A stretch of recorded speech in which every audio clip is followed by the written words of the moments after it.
ہم کریں گے ہر مظلوم کی حمایت۔ السلام علیکم، میں ہوں حورین فاطمہ اور آپ دیکھ رہے ہیں حمایتی نیوز HD چینل۔ نظر ڈالتے ہیں آج کی اہم خبروں پر۔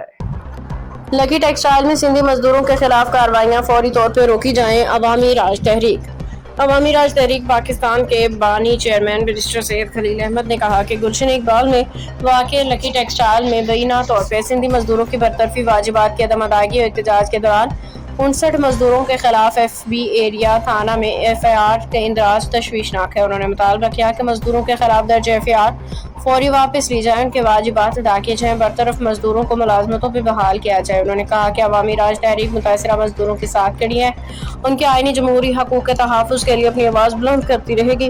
انہوں نے واضح کیا کہ اگر معاملہ مذاکرات اور پرامن بات چیت کے ذریعے حل نہ ہوا تو تحریک آئندہ کے سیاسی جمہوری لاہ عمل کا اعلان کرے گی۔ جاری کردہ قاضی طارق محمود، میڈیا کوآرڈینیٹر، عوامی راج تحریک پاکستان۔ باخبر رہیے ہر جگہ ہر وقت، جانیے ملکی و غیر ملکی حالات و واقعات یقین کے ساتھ۔